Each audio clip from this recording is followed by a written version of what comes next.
semangat kan mengikuti kegiatan belajarnya? Oke, kita akan melanjutkan untuk pelajaran PPKN kita. Namanya minta anak-anak untuk siapkan buku cetak PPKN-nya terlebih dahulu. Oke, jika sudah, buka buku cetakmu di halaman 58. Dibuka buku cetaknya di halaman 58. Nah, materi kita pada hari ini adalah subbab D dari bab 3, yaitu kita akan membahas mengenai peran tokoh perumus Undang-Undang Dasar Negara Republik Indonesia tahun 1945.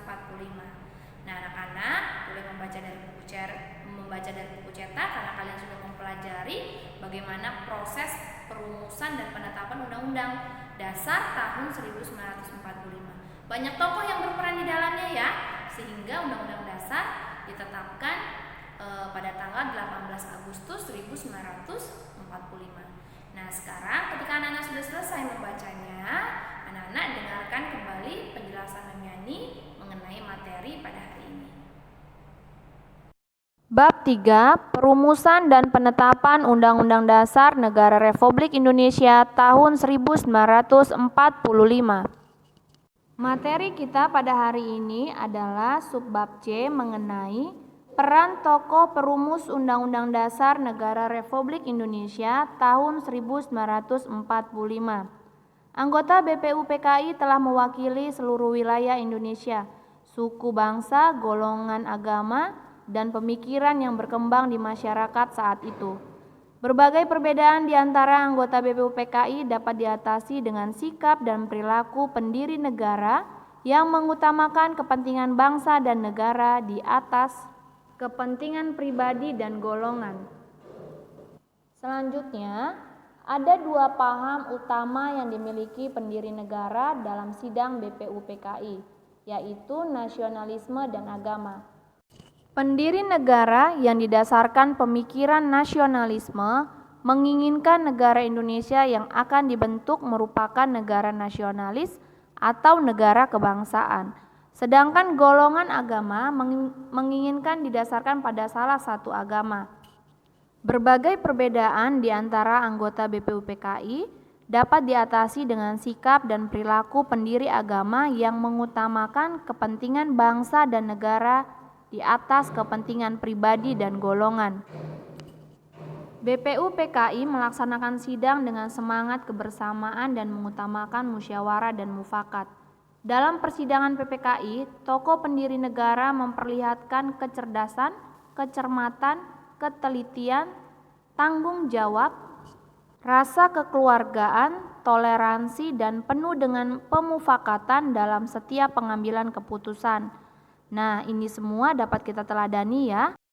Selain itu, kita juga bisa meneladani sikap patriotisme dan rasa kebangsaan antara lain dapat kita ketahui dalam pandangan dan pemikiran mereka yang tidak mau berkompromi dengan penjajah dan bangga sebagai bangsa yang baru merdeka. Nah, sekarang kita akan belajar beberapa tokoh yang berperan dalam perumusan Undang-Undang Dasar Negara Republik Indonesia tahun 1945. Yang pertama, Insinyur Soekarno.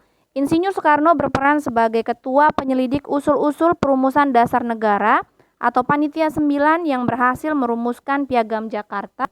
Kemudian, Insinyur Soekarno juga berperan sebagai ketua panitia perancang Undang-Undang Dasar. Selanjutnya kita akan membahas peran tokoh yang kedua, yaitu Muhammad Hatta.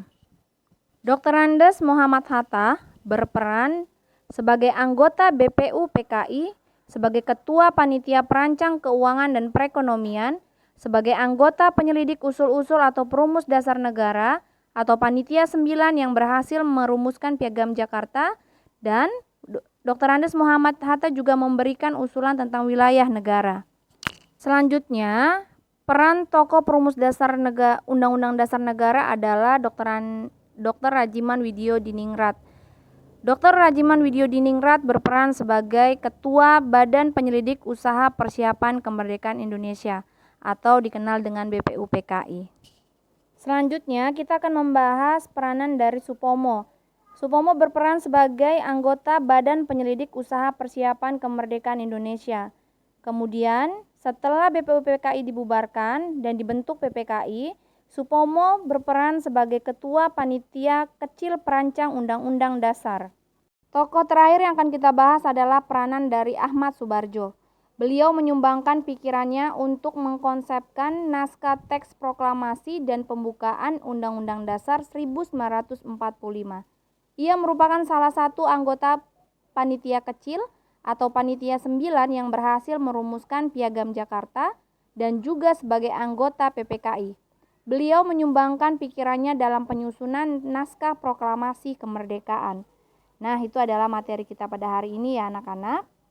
Jadi, semangat kebangsaan dan patriotisme dari tokoh-tokoh Indonesia dalam perumusan Undang-Undang Dasar 1945 patut kita teladani. Kita harus menghargai perjuangan mereka dengan cara anak-anak harus belajar dengan giat. Jadi, peran tokoh pendiri negara dan perumus Undang-Undang Dasar 1945 yang harus kita teladani. Di sini kita mau belajar bahwa mereka, para pendiri negara dan perumus Undang-Undang Dasar 1945, melaksanakan sidangnya dengan penuh semangat, yaitu semangat kebersamaan. Kemudian mengutamakan musyawarah dan mufakat dalam mengambil keputusan. Mengutamakan kepentingan bangsa dan negara di atas kepentingan pribadi dan golongan.